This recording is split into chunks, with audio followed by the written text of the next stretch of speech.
The Hook, airing on OffTheHookSports.com, your home for real news, real opinions, and what really matters about Tennessee athletics. The Off the Hook podcast at OffTheHookSports.com or Facebook, YouTube, Twitter, or wherever you go for your favorite podcasts. Apple Podcasts, Spotify, Stitcher, Google Play, TuneIn, iHeart.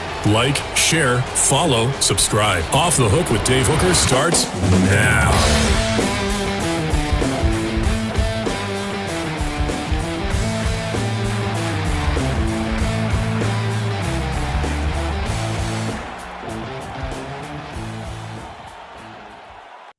A special edition brought to you by Azul Beer. Go to azulbeer.com. Great panoramic views right there downtown. Great place to hang out. Great beer as well. Josh Ward joining us and joins us each week, brought to you by Azul Beer. I remind you to like and subscribe.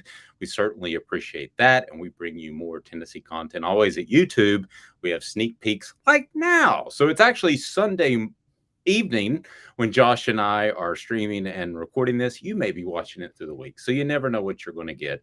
Josh, on a Sunday, he's an absolute champion working on a Sunday. I appreciate you, sir. Happy to do it. Tennessee doesn't take off on Sundays, especially this Sunday. How many years did you and I call 16 prospects in a given day and work from noon to midnight on a Sunday? Yeah, Sundays were typically the days where you were logging extra hours for sure. And, some days they would not pay off for Tennessee. Today is one of those days where it did. And, Tennessee's coaches, they're here in the early part of July. They're trying to find a break, I promise, before they have to really get going with fall camp. And they've had so much going on in recruiting with prospects visiting. Now it's a dead period. But, Dave, I promise that Tennessee's coaches are happy to put in a little work on this Sunday because I think it paid off. Yeah, I think it did. And let's start in reverse order. We're going to get to Shandavion Bradley and his commitment, a 5-star guy according to the composite, 4-star according to 24/7. I'll let them work that out.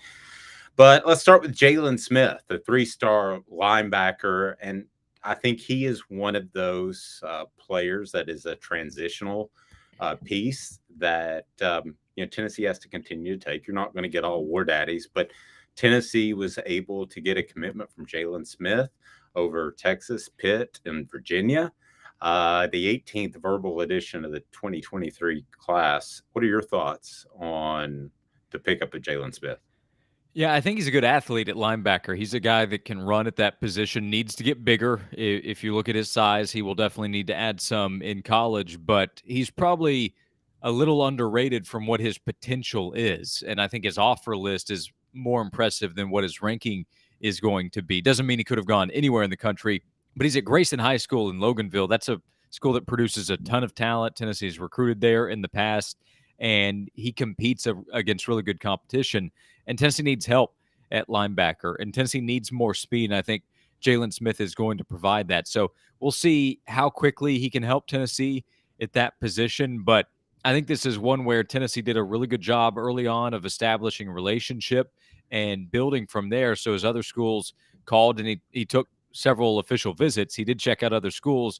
Tennessee has been the clear-cut leader for a while. That says something about the relationship Tennessee built and how Tennessee should be able to hold on to him, because I think other schools could still call. But he's a good athlete and will get bigger. And when he does, should be able to help Tennessee at linebacker. Because if we went through the position groups where are we concerned about depth? Linebackers going to be pretty high on the list. So getting somebody like Jalen was important. You bring up a really good point, given your background in recruiting. A guy can be a 3-star and go to a 4-star if he plays the game. Jalen Smith didn't play the game, didn't feel the need to. He very well could be a high 3-star, 4-star if he went to all the camps, if he flirted with all the schools. That can affect your ranking, unfortunately. Yeah, there are several reasons that go in. Look at the schools that are interested. Tennessee made him a higher priority at linebacker. You probably like that as well, because think about putting resources into a player. Well, Tennessee did with Jalen, and it's paid off with him committing. But on my radio show on the Sports Animal last week, we had Cam Sutton on, and he would be an example. He's the guy that I think is most often brought up, at least recently, of 3-star guys that were really better than being a 3-star. He started right away. He had schools like Auburn that was trying to steal him away from Tennessee late. Florida, Clemson were some of his finalists, but he didn't go to all the camps and he played other sports, and I think that affected his ability to climb up in the rankings, but he was definitely better than he was rated. I'm not saying Jalen Smith is going to come in and play right away. I'm not saying he's going to be playing in the NFL for 5 to 10 years, but that's an example of sometimes why players don't get ranked higher than maybe they should. And Jalen Smith's offer list say that maybe he should be ranked higher. Rivals has him as a 4, so he's not a 3-star across the board. So he would be probably one of those higher ranked 3-star guys. And keep that in mind. Not all 3 stars are ranked the same. Not all 4 stars are ranked the same. So I think Jalen Smith would be a higher end 3-star. Yeah, I agree. I think we go by probably the composite ranking because it's the easier one, and it puts them all together. When you talk, Cedric Tillman would be another. Honestly confusing to try to keep up with if you want to. Yeah. So some fans, if you just want to go with which one has the highest, like you get a 4-star, so you want to call him that, that's fine. Like with Bradley, who we'll get to individually, I don't think any of the sites have him as a 5-star, but they're also not done with the rankings, but the composite has him as a 5. So if you're a Tennessee fan, you're well within your right to say 5-star. Yes, he is. And then if Alabama picks up a 4-star, you can really call him a 2-star. He's just he's just if you want to lie to yourself in that case, sure. Yes, he's just a schlub they picked up off the street. Cedric Tillman would be another good example of a guy who wasn't highly rated, who has obviously been big for Tennessee. And then, of course, everybody wants to talk about Shandavion Bradley, and I certainly understand that. 5-star commitment, depending on who you go by, I'm going by the composite. So that would be only one of, I believe, 6 schools that have multiple 5-star commitments. Only one other SEC school, which I believe is Alabama. Josh, that's pretty strong company. I don't care which ranking service we're using.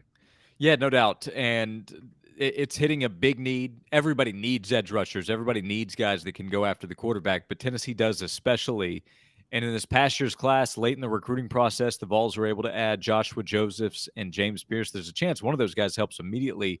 But now with Caleb Herring, top player in the state of Tennessee, being committed, and then Bradley committing, you have 2 more guys to add to the conversation, and they've recruited that side of the ball. Trevor Duncan could play on either side, but a defensive line prospect, at least potentially, Nathan Robinson. You have some guys up front, but they're on the edge.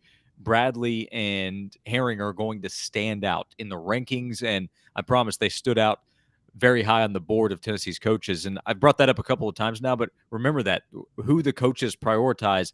Bradley was one of the guys that the coaches have said, hey, if we can get this guy, if we can get Caleb Herring, which I think they knew they probably would and did early in the process, that could change this class. So Bradley's a very talented player, but he's at a position where this defense just needs more edge rushers. They need more guys that can go get the quarterback, because this defense will have pressure put on it by the way the offense plays. If the defense can apply pressure, take the ball away, ultimately in Josh Heupel's system, that's what's going to give Tennessee the best chance to succeed. I'm not comparing the 2 5-stars, okay? So Nico and Bradley, I'm not comparing them. But I will say this. I think there are a lot of quarterbacks who could step in Josh Heupel's system with the way the play calls come from the sideline. It's not like Peyton Manning's freeze play days. I think there are a lot of quarterbacks that could step in and have success across the country. Again, I'm not denying that Nico's had a positive impact on this class. However, when you look at Bradley, if there's upside there that he can be a defensive end / linebacker that can really rush the passer, then that can have an impact. I look at Alabama, I see Bryce Young. I think, yeah, he won the Heisman, but Will Anderson's a better player at his position. I know that's a reach of a comparison, but I just think Tennessee is excited about Nico. They should be equally excited about Bradley. Well, I don't know if I'd say equally. Well, close to equally in the ballpark. How about that? Yeah, I mean, you're not wrong about Bryce Young and Will Anderson. I think it's a travesty that he was not in New York for the Heisman ceremony last year. I voted for him. Okay, good, because I think I don't need to get on my tangent. People didn't even know who he was when they were voting for the Heisman last year, so that's my issue with the process. But to your point, this is an offensive system at Tennessee that is built to succeed as long as you have a capable player. Not everybody is going to succeed. It might have worked out, but it didn't early on for Joe Milton. Hendon Hooker comes in, and you see the difference.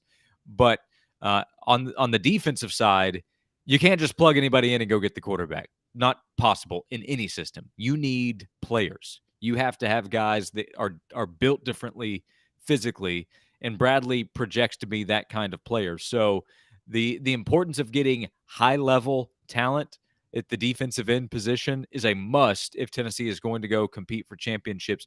I don't know that you have to have a Nico level talent to compete for championships. So I do think Nico is special from that standpoint, and I think he's more likely to be able to come in and play right away and run the system the way Josh Heupel wants to than most quarterbacks.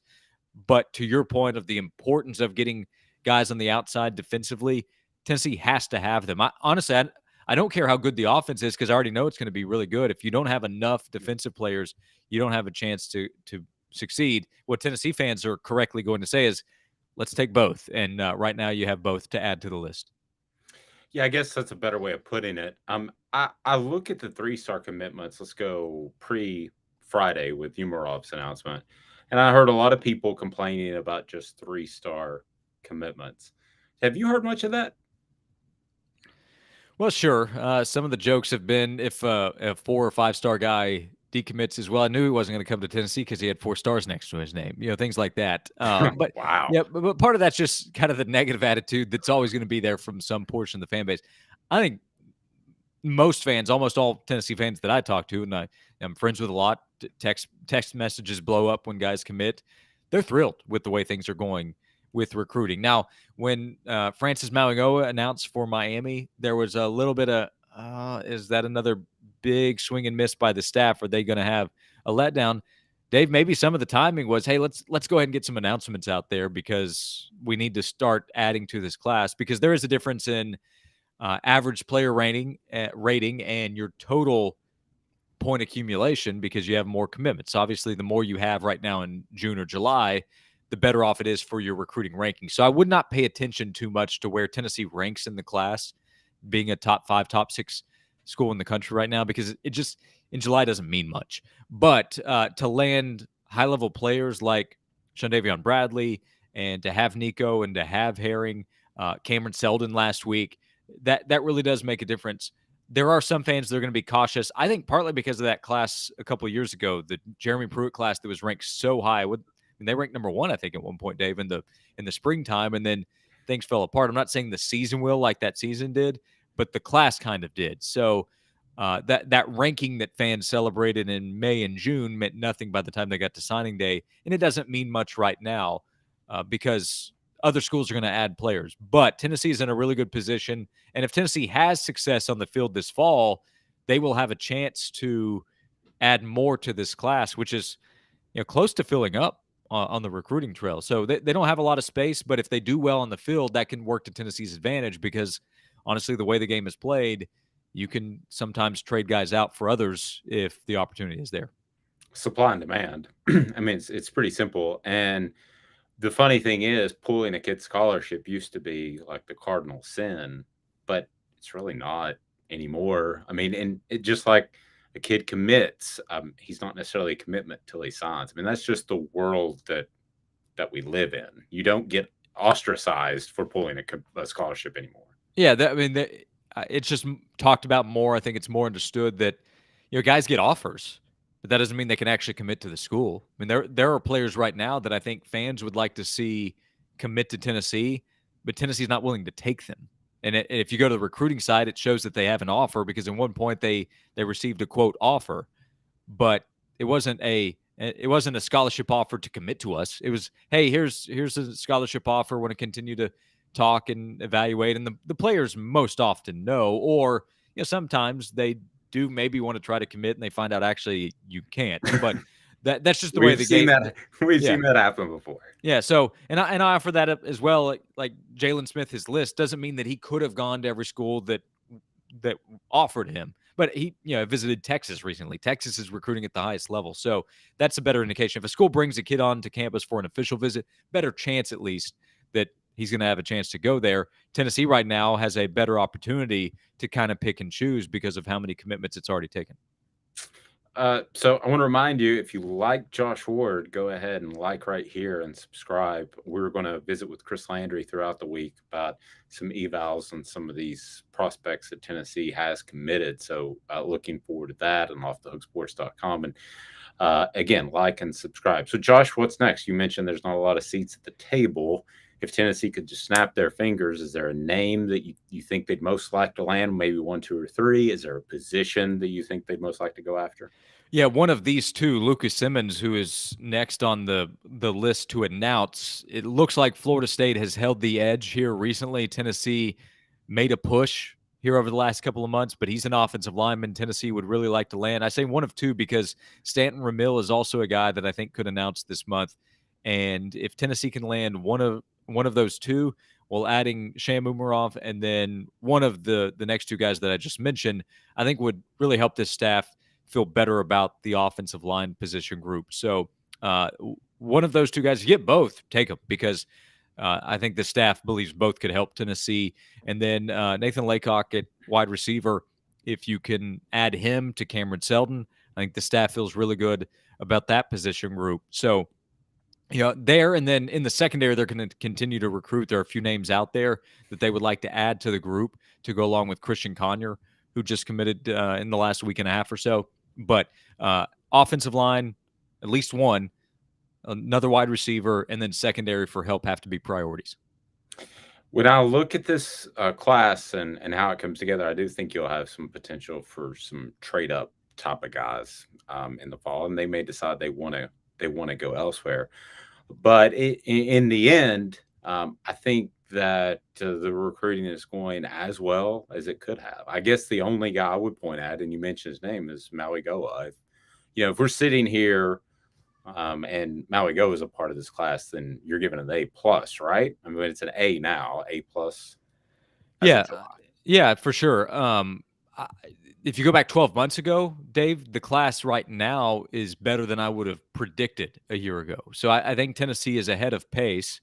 And also, a year ago, I wouldn't have known that Tennessee was going to go win 7 regular season games. But I say a year ago because last year, Tennessee had a difficult time sometimes getting players to campus. And we know that they didn't do as well as they hoped to do in-state. And they landed some guys late, like I mentioned, Pierce and Josephs and Tyree West. But it's a class that it finished okay. It's a good class, but by SEC standards, it was okay.